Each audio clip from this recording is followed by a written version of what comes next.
Welcome into the New Orleans Saints podcast. You'll hear from players, coaches, broadcasters, and writers that cover the NFL on a daily basis. The New Orleans Saints podcast starts right now. Here's your host, Aaron Summers. Welcome into the New Orleans Saints podcast. I'm Aaron Summers alongside John DeShazer. We're here to recap everything that the Saints did in the NFL draft. It was a very fun weekend. The Saints kicking it off with a big need. JD, I know you've been talking about how much this team needed an offensive tackle. They go and get Oregon State offensive tackle Taliese Fuanga. I think need met best available, and it was kind of just the best of both worlds for the Saints there. Yeah, well, I mean, I was in favor of several tackles, and they did get a couple. But, the thing that was intriguing or is intriguing about Fuaga is he plays right tackle. And so that seems to suggest that maybe that's a safety net for Ryan Ramczyk not being ready for the season, or maybe the grooming him as a replacement, because it's always difficult to switch from right to left tackle, especially in the NFL. So, that leads me to believe also that the Saints have a plan for left tackle. Mm-hmm. I'm not exactly sure what that plan is, but I don't need to know. They only need to know. We do know that Andres Peters is an unrestricted free agent who has not signed with another team, so he's still in play, I would imagine. And we have to mention that Trevor Penning is still on this roster, mm-hmm. and he is a left tackle. And they believe that the new coaching staff will hopefully bring out the best in him, combined with the experience that he has had, because, experience, whether it's good or bad, generally you can turn it into a positive, even if it's bad, because at least you've been on the field and you understand the expectations. So I would assume that they believe that they have a good plan at left tackle. They drafted a right tackle, and here we go. Well, you mentioned that they also got a second offensive tackle, and they did with the last pick that they had round 7 and 239, and offensive tackle Josiah Zeram also played right tackle. Yeah, exactly. So, I mean, now that is, I would assume so. If you're him, you're saying, okay, what's going on here? But again, you draft a developmental player in the 7th round because you don't figure you'll get him on the field immediately. And so maybe he is a person or player that you can groom to play left tackle. Again, it's difficult. And, he played at Eastern Kentucky, so he didn't play at, a Power 5 conference, but he has experience being on the field. And if you get him in and get him in a developmental situation, and maybe, obviously you don't want him on the practice squad, but you keep him on the roster and you try to work with him. And, maybe kind of a redshirt year and Isaiah Foskey kind of deal. Mm-hmm. And you work and you develop him and you get him to be a really good, hopefully functional offensive tackle, or maybe even a guard down the line. But, you draft him for a reason. There's a vision for him. You draft 2 right tackles. I'm assuming you got a vision for what you're going to do with both of those guys. So we will see what the Saints' vision is for both of those guys, because if you got 2 draft picks playing the same position and you've got a returnee at that position, something's got to give. Mm-hmm. All right, well, let's move on to round 2. They picked Kool-Aid McKinstry, cornerback out of Alabama, with the 41st pick. They ended up trading up from 45 to 41 to get him. I obviously think it's a fun pick because he's got a cool name, but he also seems like he's somebody that's done extremely well at Alabama. He's played a lot of press man, somebody that I've read and heard from several people could play right away. Yeah, this is, I think, a great pick. Because 1, you can never have too many quality corners. 2, he can play slot or outside. 3, we know Alontae Taylor doesn't necessarily like playing the slot. So we have to monitor the Marshawn Lattimore situation. Mm-hmm. But you have a guy who one way or the other, I think is going to be on the field a lot of snaps. And even if he's not a starter, or even if he initially is not a starter, you have to think quality corners always come into play because you have injuries at the position. Marshawn got injured last year. Mm-hmm. And so you have injuries at the position, and somebody has to be able to step in and give you quality snaps. And it happened last year when Isaac Yiadom came in and played a lot of quality snaps for the Saints. So I think McKinstry will have that opportunity, especially, depending on what happens with Marshawn Lattimore. Right now, he's on the roster. It seems like the coaching staff and administration believe he's going to be on the roster, but we know things change. But whether Marshawn is at cornerback along with Paulson Adebo or not, and if Alante's in the slot or not, this is a guy who can play, and he can play probably several positions. So he has value, and I think he's going to be, I hate to project stuff like this, but I think he's possibly going to be the best pick of the draft for the Saints in terms of guys who can get on the field and play for you and give you an impact. Okay. We were looking forward to that. I know last year it looked like it could be anybody, and it ended up being defensive tackle Brian Brzee, who was probably the best. He was the first pick for the Saints and the best player in the draft class last year. In round 5, so the Saints had to wait until day 3 for their next pick. They picked quarterback Spencer Rattler from South Carolina, and a lot of people had plenty to say about this pick.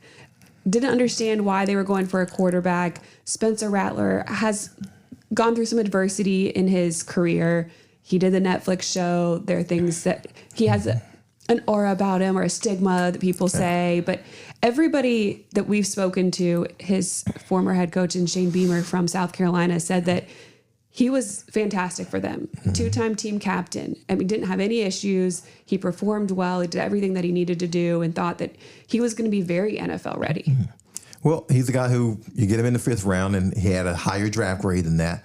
A two-time team captain tells you that obviously his teammates don't have an issue with him, so that's the main thing you're looking for. But he gives the Saints 5 quarterbacks. 5 quarterbacks. That's a crowded room. Usually, at max, you have 3 and maybe a guy who you'll have for training camp. But now training camp has been abbreviated and those kinds of things, so you don't necessarily have 4 anymore. But now the Saints have 5. So, again, something's got to give. When you draft a guy, you draft him because you like him. Rattler's got a lot of talent. He started out at Oklahoma and was, kind of a prodigy when he started out at Oklahoma, and then he ends up transferring to South Carolina. And he's a guy who has had some success. His record is, if I'm not mistaken, I'll look it up. He was 77 touchdowns, 32 interceptions in college. So that's a pretty nice ratio. So he's a guy who's got talent. I saw him on TV a couple of times, and he looks like he's got some NFL abilities, obviously. For the Saints to, because this was a value draft for the Saints. You didn't have high picks, so you had to kind of identify guys that you felt like would make your team, especially when you're picking in the 5th round. And so this is a guy that they obviously believe that can make this squad. And I don't think you draft a guy like that with his name and his background and those kinds of things, and you say, well, we might be able to get him to the practice squad. I don't think that's the thought at all. So, I don't know exactly what's going to happen in that quarterback room. That's going to be really interesting because you do not have enough practice snaps for 5 quarterbacks. Yeah. You don't. Yeah. That's something that is really intriguing, and that's why I'm sure people will talk and saying, okay, that's 5. How do you split up practice snaps? Because Derek Carr, the starter, is going to take the lion's share. So if you got the starter there, you got Jake Haener back from last year, and you've got Kellen Mond, and you've got Peterman. So now it's like, how do you divvy up?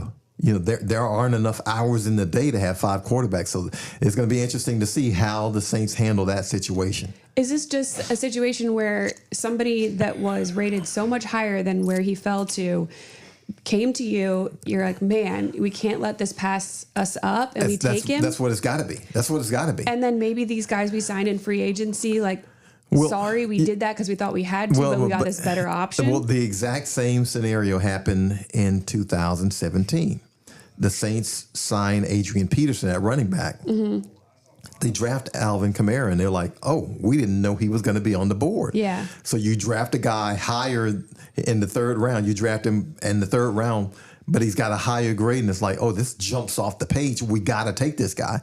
And so they ended up releasing Adrian Peterson. This is one of those where, if you'd known Spencer Rattler was going to be on the board, maybe you wouldn't have done what you did in free agency. And so now it's like, okay, you got to figure out how to get these dance moves together. So that's going to be something that's going to be interesting to watch because there aren't enough snaps for 5 quarterbacks, and there's only so many rooms. There's only so much space you want to account for of quarterbacks on the practice squad. You don't need 2 of them on the practice squad. Mm-hmm. So we'll see exactly what happens with that. That's going to bear watching. That's going to be very interesting once training camp comes around. Rookie mini camp is May 10th through 12th, so we'll get everybody here then. The other 3 picks that the Saints had was wide receiver Bub Means, linebacker Jalen Ford, and defensive tackle Christian Boyd. It's day 3. These are probably going to be some project picks, but you do fill in some depth in some areas that you needed. Yeah, especially at defensive tackle because, even though you have Brian Brzee there and you've got Colin Saunders and you've got Nathan Shepard, you still need quality players on the defensive line. You can never have too many good players on the defensive line because that's an area, unfortunately, players just get hurt. Mm-hmm. It's hard to make it through an entire season, so you've got to have quality depth. So as you groom guys and get them ready to play, injury happens, you call them up from the practice squad, or maybe they've been inactive for a couple of weeks and you're able to plug them in, but you've got to have enough bodies to go around there. So I think getting a defensive tackle is huge for the Saints, even if you can't get a veteran one, because the veteran ones are hard to find, number one, and number two, they're probably a little bit more expensive than what the Saints can pay for right now. So you got to be able to get who you can get in the draft and hopefully work them into your system. We got to talk to all of the Saints draft picks, some of their former coaches, analysts that have watched them play, to get some more insight into who these players are before they show up here with the Saints ready to work. Let's kick things off with the Saints' first round pick, an offensive tackle out of Oregon State, Taliese Fuaga. Here is Saints head coach Dennis Allen on what Fuaga brings, and then NFL Network analyst Brian Baldinger. Really excited about Taliese. I think he's big, he's athletic, he's extremely physical. I think he's a culture builder type personality, I think obviously we liked what we saw on the tape, and then we sat down and had an interview with him at the Combine and really fell in love with him because we just felt like he was our type of person. Does his experience in the wide zone scheme, does that make it easy to kind of project how he would fit into this? Well, yeah, but I think every team to some extent runs a version of the wide zone, and look, there's a lot of teams in college football that are running, zone scheme blocking. So, but obviously we were able to see him do it, and I just think he's a tough physical player, and I think that's something that that's what we want to be as a football team. And I think if you want to be that as a football team, it kind of starts up front with your offensive and defensive lines, and I think he'll bring that demeanor to our group. He's a tremendous talent. He's got anvils for hands. He's got real Polynesian power. His feet are in the ground. It's hard to push him around. He hits people. He shocks people. I've seen him just at right tackle now. I don't know that he can't play left tackle. I just haven't seen him play it. I've just watched him this year at right tackle, and you watch him against, the best, the number one defensive player in this draft so far. You watch him against Latu. He didn't have any issue with Latu at all. In fact, when he got a hold of him in the running game, he just ran him right off the screen. He's a very, very talented player. And I had him, it depends. I thought Joe Alt was the best technician in this draft, and he started for 3 years, and he was at left tackle, and he was heavily recruited. I knew his dad, so I was a little favored towards him. But I think Fuaga, I think he's got more power than Joe. He might have as much power as J.C. Latham. So he's got real power in the run game. But, when you're just looking at protection and ability just to dance and slide and kick and be consistent, he's up there with the best in this entire draft, and it's been a very good offensive tackle draft. I think one of my favorite quotes from the entire draft weekend came from Fuaga. Here he is on what it means to be a nasty player and how he's able to achieve it. I think you got to have, it's all in the mind. So I'm thinking, I have family, my thing is always family. So I'm thinking there's a linebacker there. You guys ever watch Waterboy and you imagine this guy is, you know, like he's talking about my mom, or, you know, he's talking about my brother. So, you know, my intention is like, Jim Nagy, the executive director of the Reese's Senior Bowl, in which Fuanga did participate in this year, had something to say about Fuanga's reference to being a nasty player. He just gets after people. Second level, he punches guys to the ground, stays after people, plays to the whistle, and is a really high-end athlete. Like usually those guys that are, you know, kind of rough, physical, aggressive guys, like have a limitation athletically, and this guy is a really good athlete. Like he's played on the right side. I think he could play on the left side. Fuanga's offensive line coach, Jim Michalczyk, who is now with Michigan, spent his entire time, though, at Oregon State with Fuanga when he was there, joined us after the draft to give us some insight on Fuanga and a little more into his mentality. Yeah, the maturity. I've coached a long time, and there's very few guys. He's kind of in that elite group. The maturity to practice every day in a way that's going to translate to the game. You know, a lot of guys go through practice and they don't have the focus. They don't have the determination, the drive to understand that this rep is the most important rep to get ready for the game. He was phenomenal this year. He's really stepped up and became a leader on our team. He's a quiet guy, which you guys will get to know soon. But he's very sharp, very smart. You know, get him talking. He's got a great personality, and you get a laugh out of him. It's pretty cool. On day 2, the Saints took cornerback Kool-Aid McKinstry from Alabama. The corner was really excited to join the team here and talked about his approach to the position. I feel like at cornerback, it's a position that everyone can see a mess up. So I play the game the right way. I play the position the right way. I don't really gamble unless I know I can make the play. And I feel like that's the way the game is supposed to be played. Sometimes you can gamble and it look good. Sometimes you can gamble and it's going the other way. Like I was saying, cornerback, one of those positions that even someone who have never seen a football game or a grandmother that's never seen football, she know when a cornerback messed up. She know when a receiver and got to a cornerback. So just being honest with you, that's why I play the game the right way. I play cornerback the right way because I don't want to be that. I don't want to be that guy. 2 former Saints had to give their opinions on the second-round pick. Here's Mark Ingram and Roman Harper. I think just he's very instinctive. I think he can play. I think he's versatile. He can play inside. He can play outside. And he's a punt returner, very elusive as a punt returner. So I just think he's very instinctive as a football player. He has kind of those instincts that you look for. Just kind of knows, always in the right place, kind of knows what to do, when to do it at the moment of truth in a game, which, you know, a lot of players don't have that, you know what I mean, that instinctual playmaking ability. And he has it as a defensive back and as a punt returner as well. So just a versatile player. Number one, he's always on top. He's a smart player, smart defensive back. I've told him this personally. I think he reminds me of Corey Webster as far as his height, his size, the way he plays. I never know how fast he is because he's always on top. He's always in control of the route, especially the receiver. So if he can continue, I think that is a great person, a great comp. I've actually told him this. He didn't even know who Corey Webster was. I'm like, you're a coach, Nick Saban coach. I'm asking about him. Because of the size, the speed, the ability, even Kool-Aid actually probably tested faster than him. So really great job. I'm very excited for him to be on New Orleans, and I think he can contribute very, very early. And I always like New Orleans because they address the defensive back situation all the time, and you win sometimes defensively from the back down to the line of scrimmage. Everybody, so often, sometimes teams think you win from the front to the back, but sometimes it's good to go build from the back to the front. On day 3, as JD and I mentioned, the Saints made a splash, taking quarterback Spencer Rattler out of South Carolina. It was an interesting pick, but a lot of people have loved it. The Saints have graded very well in their draft class, getting a lot of A-pluses across the board. Rattler was actually one of the players who did come to the Saints to visit in the pre-draft process. Here's what he had to say about his visit here at the facility. I just think getting to sit down and getting to know him, talk ball, familiar with the offense. Knew the verbiage, they installed some plays, and, it was just fun getting to know him, talk some ball, and be around the facility. It was a great visit.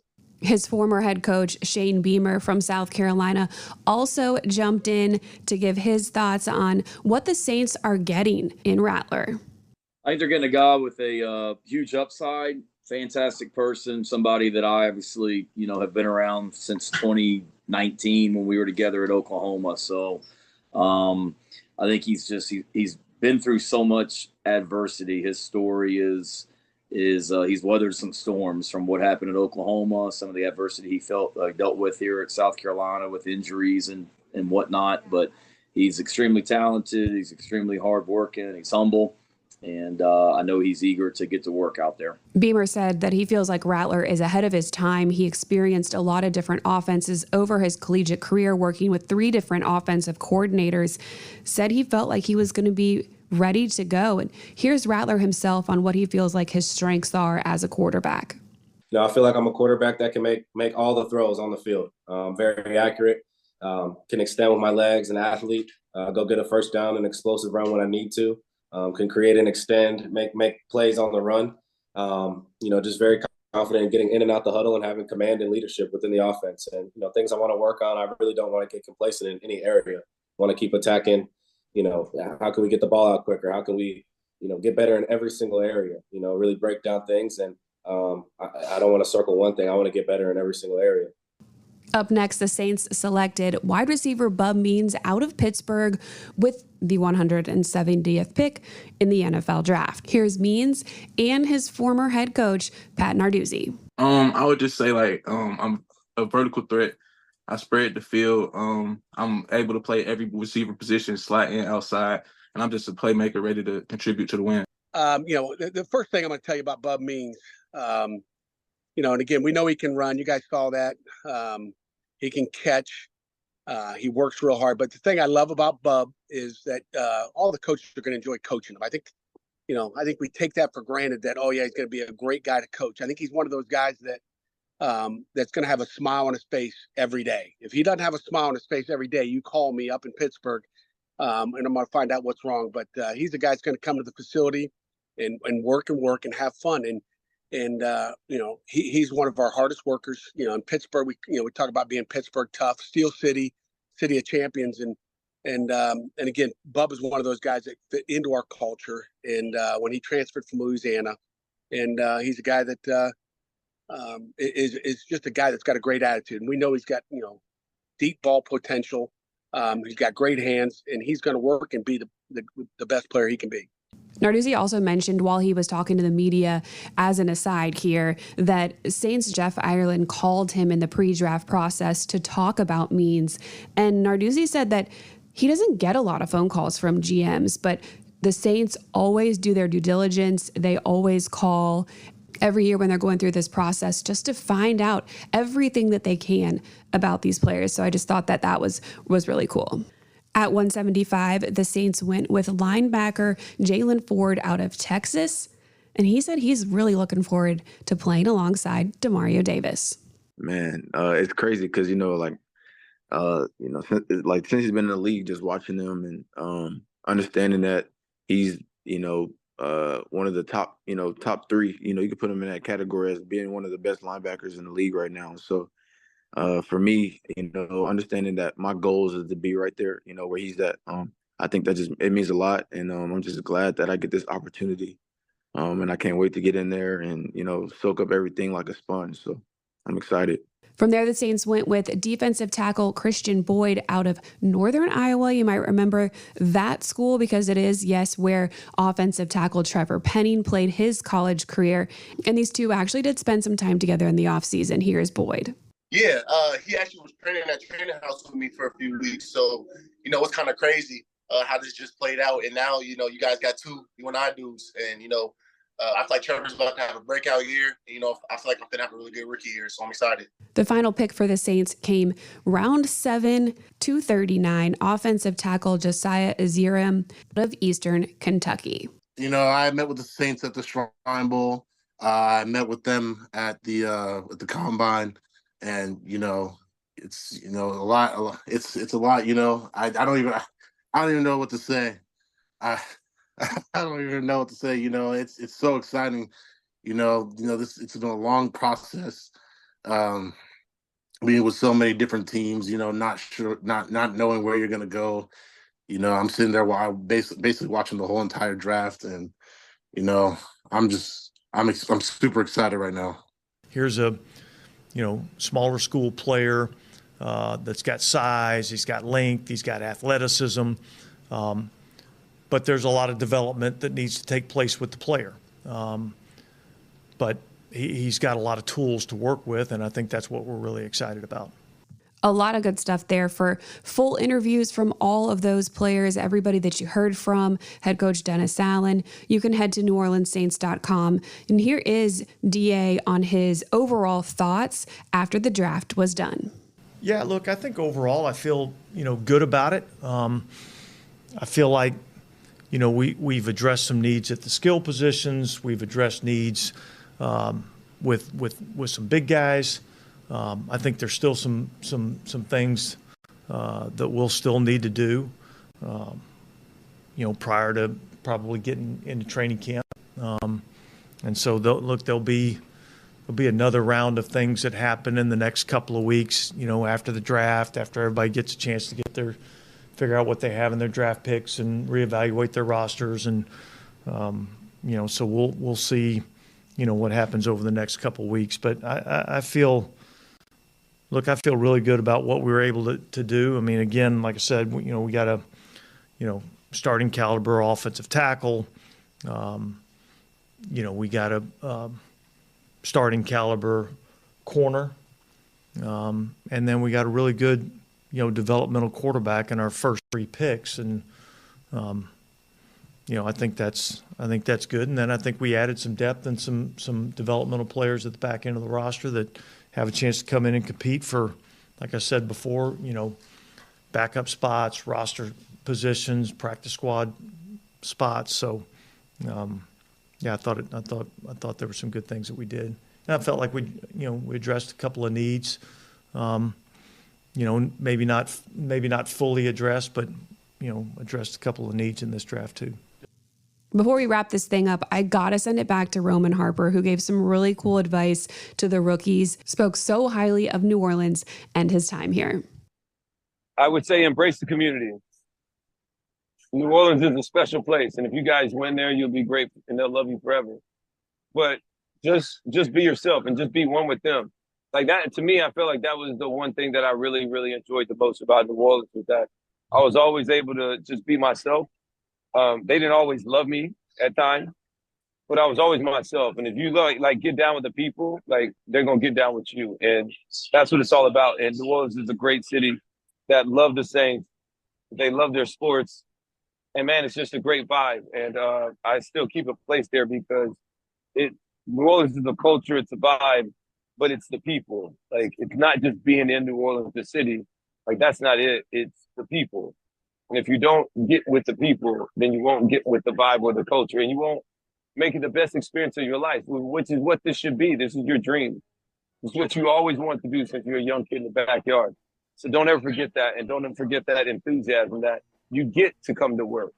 And that it's not even work at first. It's just a game that you just love. Stay there and continue to search for it and try to be the best version of yourself. And let the chips fall where they fall. All right, that does it for our draft recap. You can watch a full video recap on NewOrleansSaints.com, where I broke things down alongside Locked On Saints host Ross Jackson. So you can check that out if you've missed it. We are still in the process of signing players, undrafted free agents. They're rolling through. Their interviews will be online as well. So don't miss out on anything. Tons of great content on the site. So check it out, NewOrleansSaints.com. Thanks for listening to the New Orleans Saints podcast. Join us 3 times per week on NewOrleansSaints.com, the Saints mobile app, or you can download the podcast on iTunes. We'll see you next time, right here on the New Orleans Saints podcast.